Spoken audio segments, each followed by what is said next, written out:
When I was 15, I went to a sleepover at my friend Ryan's house on a stormy Friday night. There were 4 of us staying over: Ryan, me, and 2 other friends from school. His parents were home that night, but they had gone to sleep early and told us to keep the noise down. Outside it had been raining for hours, not the kind of rain that comes and goes, but steady rain that hits the roof, the windows and the gutters non-stop. Every few minutes thunder rolled in the distance, making the whole house feel darker and quieter than usual. We spent most of the night downstairs in the living room, playing video games and watching random videos. Eventually we got bored. By around 2 in the morning, we turned everything off. The living room lights were dim, and the only real sound left in the house was the rain outside. Ryan suggested we all go upstairs and sleep in his room. His bedroom was at the end of a long hallway on the 2nd floor. When we walked upstairs, everything looked normal. The hallway light was on, and all the bedroom doors were closed. Ryan opened his door, and we all went inside. We spread out sleeping bags on the floor and talked quietly for a while, just random stuff about school and games. After a few minutes, the conversation started to die down and the room got quiet. The rain outside got louder. We could hear it hitting the windows right next to Ryan's bed. Then, something happened. At first it was a small sound, a door closing somewhere in the hallway. Not a slam, just a quiet click. None of us reacted right away. We assumed one of Ryan's parents had gotten up during the night. But then we heard footsteps. Slow footsteps walking across the hallway. Step, step, step. The footsteps sounded heavy, like someone walking carefully on the wooden floor. Ryan sat up immediately. We all looked at him. Then he said something that made the room go silent. My parents sleep downstairs. No one spoke. The footsteps continued. They moved slowly along the hallway until they stopped directly outside Ryan's bedroom door, right in front of it. You could almost feel someone standing there, waiting. Then the doorknob slowly moved. It turned slightly.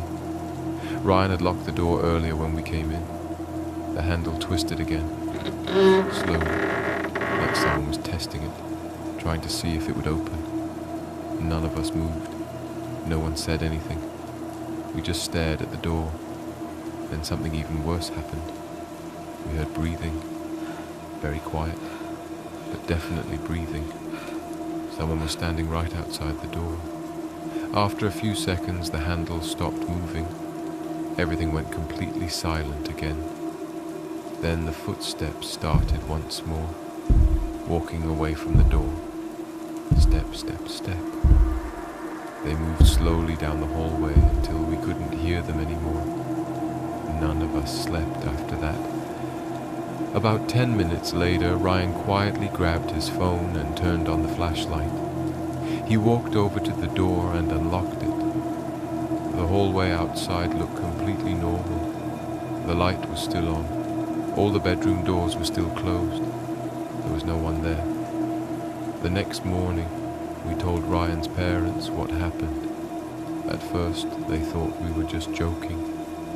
But when Ryan explained everything, his dad looked confused.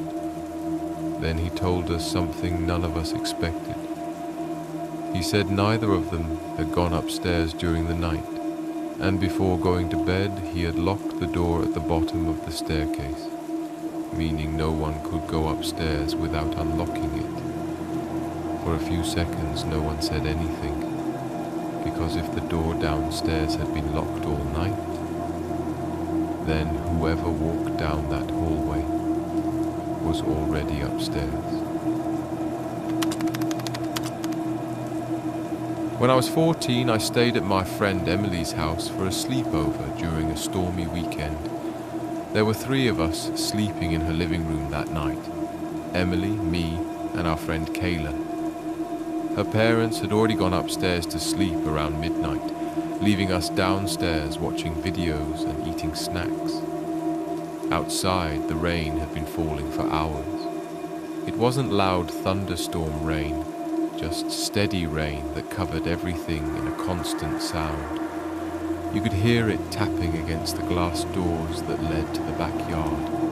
Emily's house had a big sliding glass door in the living room that looked out toward their swimming pool. At night, the pool light stayed on, so the water glowed faintly blue in the darkness.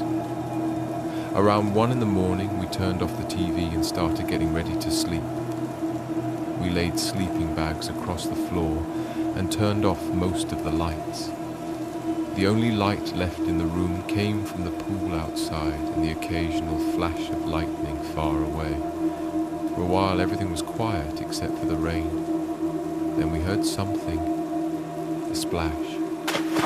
Not a small splash either. It sounded like someone had jumped into the pool. All three of us sat up immediately. Emily looked confused. She said nobody should be outside.